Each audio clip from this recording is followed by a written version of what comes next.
Hello, everyone. Thank you very much for joining us on this lunchtime learning session, which is designed to be a sort of quick, bite-sized, 20-odd minutes learning session for you to watch during the lunch break or something. Nothing too heavy, but hopefully nice and useful with some key points to take away and implement to keep improving every day. So the title and theme of today's learning session is winning new clients or winning new work. Even though we're all sort of working remotely at the moment, so we're taking away the handshake and the face-to-face meetings, and obviously times are hard. But how are we still able to win work despite all of that?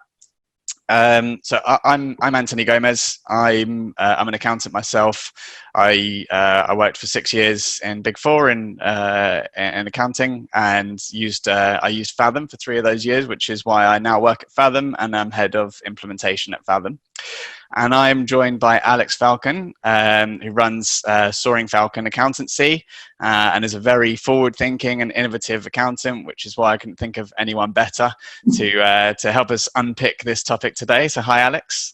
Hi, Anthony. How are you doing? Yeah, not too bad. Thank you for inviting me on this session. So just a little bit of background about myself. So I launched Soaring Falcon back in 2015, but to use all the cloud tools to be paperless digital, and to essentially just be a fully remote business. So obviously this whole COVID situation now has just strengthened that process and that mindset. So yeah, I've been looking forward to talking about my next, what I've done over the last few months and my plans for the future. Awesome, thank you.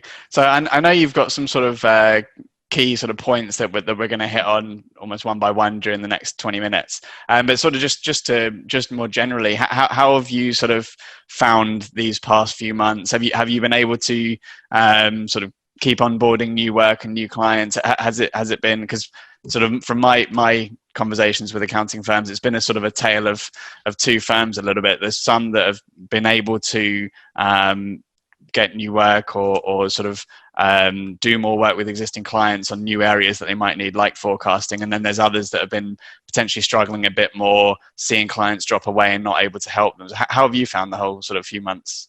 I mean, at the beginning, like most, it was absolutely insane. There's a lot of pressure and it was really overwhelming. And it was just really down to like leading the team to get them through the process of things of the unknown and the challenging times. But once you kind of lead them through that, they ultimately can then guide the clients through all the steps that they need to go through. And we weren't signing clients up on the 23rd of March, through to April. But when it got to later on, sort of like May, June time, we then started to have an intake of new clients. Ultimately, probably because they didn't probably feel supported by their current accountant. And again, talking about the social media and marketing, we carried on doing that in the background and took advantage of the fact that people were online more. So, and so it has been ups and downs, but ultimately, we have been able to grow our client base digitally. So it's been really mixed. But yeah, you definitely can win clients through this time. But it's interesting that after that you sort of onboarded clients that maybe didn't feel as supported by their previous accountants. So in the tale of two firms that I was just speaking about, probably what it's a case of is the firms that are doing better taking work from the firms that aren't. The sort of first point that you mentioned to me before the call was around digital marketing, which you just touched on there. So that's presumably been sort of one of the key ways that you've been able to carry on winning work, even though you're not being able to sort of network face to face and go to events and things like that. Digital marketing's been an important one for you. Yeah, it has massively. I think I just took it as an opportunity. So I know, like, I put things on social media now, but I just took it as an opportunity to share what we're passionate about and what we do, and used it as a tool to target an audience that potentially would need the support. So whenever we had HMRC updates, and it was just trying to simplify that and put it onto social media like Instagram, like Twitter, LinkedIn, Facebook, like literally all the platforms as much as possible to show that we are there to support you. We are there to get you through it, not just for our clients, but for our local community as well. And just to show them, I'm based in Bedford, but I'm not well known in Bedford because we've always targeted global and national clients. So for me, I use it as an opportunity to actually support the local community. I'm so used to going to face-to-face events, networking, conferences, and speaking to people and finding where my next client is going to be, tech events and things like that. And so like every single business during this situation, we've all had to pivot and find new ways and diversify where we're going to find our next income. And so I then had to launch into this whole digital marketing where it's like, building a funnel and putting it onto a CRM and pushing people towards the website so they can get in touch. And again, it was all quite new to me. So I had to do a lot of research around that and what I needed to do and how I needed to do it. I spoke to a chap called Gareth Wizard. He got in touch with me through LinkedIn and said he can help me build, a pipeline. So I've been working with him since the 23rd, literally since lockdown, since the 23rd of March. And so we've been building like a client avatar. And that's really what I would say was the first and foremost point where to start. So building your client avatar, knowing who your target market is, knowing who you want to work for, what are the pain points of those clients, what are the things that they love, what are their personalities, do they match your business? Once I had all that information down, it actually allowed me to place focus on actually when I do my marketing, I've then got that client avatar in the back of my mind and who I'm marketing to. It's interesting that sort of that was all quite a new experience for you, and the way that you've sort of thrived throughout this is by doing things that are new and being uncomfortable, which is when we're trying to win new work from clients, it's almost what we're asking them to do, right? This is new ways of working. You might need to adopt new technologies. And another interesting point there, I think, is obviously precisely because we're now almost entirely remote, our market is less local, right? It's like you're saying, you're not necessarily well known in Bedford, but you've got this huge geographical coverage, and being remote makes that even more rational, doesn't it? Because everyone is now local just through a click of a button. Yeah, exactly. And it's a really exciting time. It's a really good opportunity to use what's happening at the moment to expand and grow your business and not just think that your market is just the UK. So I would take advantage of that. Okay, so moving on to your next point that you mentioned to me before, getting into the key features of the accounting and understanding that well helps you with, is that more with the current compliance-based clients that you might have, moving them towards advisory, or does that apply to all new wins there? So this is probably going to apply to a lot of accountants potentially like listening in. But what I found is where clients will say, "Oh, you do everything and you let us know stuff." But what has happened is where we had the really, really crazy period. Clients had to then go into their own systems, into Xero, which we use, and find out and work out where things are. And even though we've done a lot of education around it and we've done training, we still found that, people, they're still not sure of their finances. And, we've done absolutely everything possible to make it transparent, to make it cloud, to make it real time, so that they literally need to click a few buttons and they can go and see what their bottom line is and where they are. They run their business and they're good at what they do in terms of what they sell and what their services are and what their products are, but they still do need to have an understanding of their finances during these times. People have been in business for so many years, and the moment you mention the word balance sheet, they just think, what is that? What is a balance sheet? And, I don't know why they call it a balance sheet. Just call it something easy, like state of business as of today. It would probably be more helpful. Like you said, if you are looking to dig into numbers and things, that the fact that we're moving towards cloud now makes it much easier for the accountant, because again, linking it back to our keyword of the day, remotely, you don't have to be with the client in front of their desktop application or in front of a printed off P&L. You can just go into Xero, or if they're connected to like a Fathom, you can go into Fathom and you can start to unpick the numbers whenever. And then when you have those conversations with the client, you're sort of aware of everything already ahead of time, right? And I think maybe I remember when I used to use Fathom in practice, going to a client conversation with something that you've already seen in mind can just spark these whole new conversations that a client, particularly if they don't know what a balance sheet is, might be, I didn't know that. And then from there, you can perhaps pivot off into new work and new conversations. Yeah, 100%. And I think one of the things that we have actually done during this time is we've actually increased the work of what we do to our existing clients, and I know we're going to talk a little bit about that as well.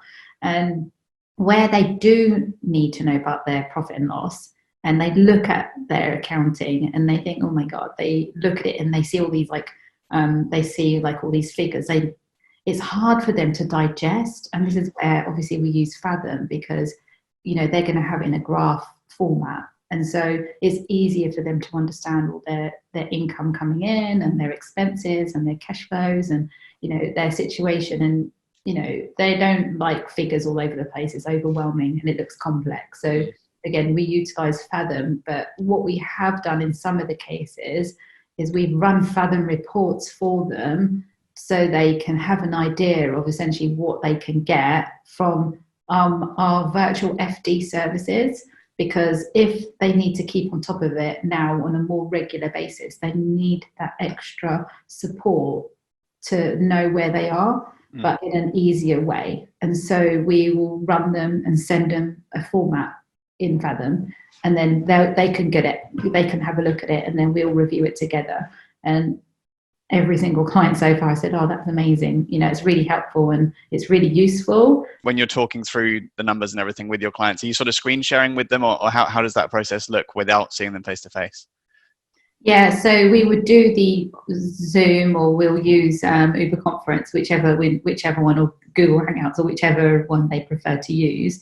And so I would normally do the screen share. And obviously with Zoom, you've got the option to go onto their screen if we needed to. Sometimes they've got documents, so we'll navigate around them, or we can fix things and do things for them on their side. But so we'll normally have a Zoom meeting. And again, previous to COVID, I had some clients who would prefer a face-to-face meeting. And I've always been keen to do things online, but I've still got to do things how the clients want it as well. And so where we've been forced into the situation, the ones that were doing it or wanted a face-to-face and now doing it remotely, they actually now prefer the remote sessions, because they can do it in the comfort of their own home and then get back to, I don't know, having their beer or dinner or whatever they were doing beforehand. And so they're like, oh yeah, I'll cut out the travel time. We didn't have a choice but to do it digitally, but going forward, it's going to stay that way. Third point you mentioned to me earlier was around sort of taking learnings from, so some of your clients you mentioned to me have been through a bunch of recessions, and so there's some learnings to be taken from them. So how does that sort of translate into winning more work? Are you taking those learnings from those clients and applying them to other clients? As you can imagine, some of my clients have been through recessions before, so they don't feel like overwhelmed or scared or worried. And it's like they just have this vision. And most entrepreneurs, they think, right, what else can I do to get it right and to fix it? And just learning from, their experience and what they've taught me. I was asking them the questions like, how did you deal with things? What did you do? Because we run an accountancy practice and we've got to make sure that we're okay. But essentially, we're running hundreds of people's businesses or helping them. And so we need to lead and guide them through that. So we kind of need to lead from the top. And then you're educating those people to say, look, what is it that you can do? What are your next steps? How can you move forward? What funding do you need to get there to achieve it? Most of the time is in the planning and it's in the preparation. So it's around knowing your finances. It's around understanding your cash position. The more advanced and the more closer to real time that you can get to your future predictions, the more in control you're going to be to ultimately make those decisions. When it comes to sort of, like you're saying, doing more planning and understanding their numbers better, are you seeing them adopt new technologies, or encouraging them to adopt new technologies at all to do that? Because obviously, again, remote. Yeah, sure. Yeah, so I mean, we've had few people, where they didn't want to take sort of like cash straight up, but they've like implemented Stripe, for example, because it's like get paid now. We've seen where we added on like Fluidly to all of our clients, so we saw a 62% uptake on that. So we've still got a few that need to like add on a cash flow forecast, but essentially some of them don't really need it, or they didn't want it. So I can't really force that. But the technology, again, because we're already cloud, and I know some accountants will need to have that project to bring their clients in the cloud. But once it's there, there's so many things that you can do much faster and much quicker. So we can run Fathom reports, we can run Fluidly cash flow forecasting, because we've got the information readily available. So when the clients needed to know, when we were doing the CBILS, for example, it was really easy for us to put that data together for them because we had it readily available. It's interesting because I think obviously the cloud-based movement has always been such a good thing because it was immediate and real time, which it still is, but now it's also the remote side because we physically can't necessarily go and see our clients. So there's that secondary benefit or second benefit is even more amplified. And certainly some of the firms that I've been speaking to who might be part of a practice with maybe a slightly older partnership, who are used to going and seeing printed out bits of paper and speaking to their clients through, for Fathom's case, management reports with clients on a bit of paper. We're now hearing that something like an online report with Fathom is ideal for talking through each line of the P&L or the balance sheet if they didn't know it. Going on to your sort of the last point that you mentioned to me before was around cash flow forecasting, which obviously it's a bit of a buzzword at the moment, and it's seemingly something that all businesses need to be thinking about. So how has that sort of helped you win more? Are you winning more cash flow forecasting work right now? Yeah, so yes, and I say yes and no because obviously we've given them the tool to do it, but what's actually happened is the support that they need around it. So once they've got their cash flow forecasting in, it's the work that then happens after. So in terms of funding, in terms of understanding what they need to do, restructuring, capital restructure, it's an opportunity to use where they are and how we can then restructure their business or their finances to put them in a better position so that they have that business continuation. Yeah, it's quite relevant. And so, yeah, you have an opportunity to look at the business more intricately and look at the detail behind what's going on. So looking at the forecasting and the details around it is going to help you give them better advice. Yeah, so that's interesting. So the cash flow forecasting is almost just the first step in the process, right? Because then it's now we have to make decisions, and how can we help with that? So I mean, were you seeing sort of clients come to you asking for forecasting help, or were you sort of saying that we think that you can benefit from some forecasting, and then sort of showing them the benefits off the back of that? We've pushed for cash flow forecasting, and we always have done, like from the beginning. But we saw like a massive like uptake of cash flow forecasting because at the very beginning of COVID, we offered them Fluidly. And so, we would continue to push it. But what it allowed us to do is then sort of like say to them, if you need support around cash flow forecasting, you've got this tool,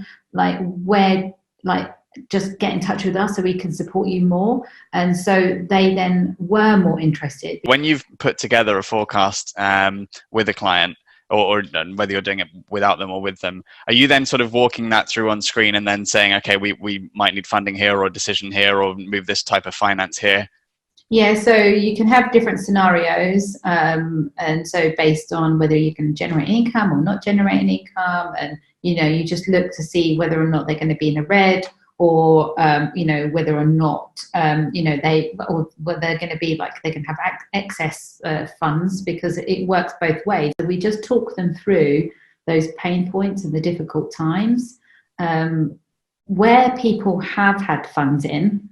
their cash flow is a little bit skewed because essentially that's money that's come in like grants and loans that they don't then need to repay for 12 months. And so we almost have to strip that out and use that as like, okay, this is your backup right now. This is how you're going to make those tax payments coming up in January 2021 and all of your deferred tax payments. And so, so it's really planning around the more detailed areas of them knowing that, okay, this is how much they need to have saved in their bank for this position in the future. Conscious that we're trying to keep this to 20 minutes, so there's been a whole wealth of information in there, and I'm sure we could go on for absolutely ages. But just to wrap up sort of your key points quickly there, Alex, I think so we first sort of touched on digital marketing and casting the net wider than just your local geo, now that we're sort of working with almost completely remotely.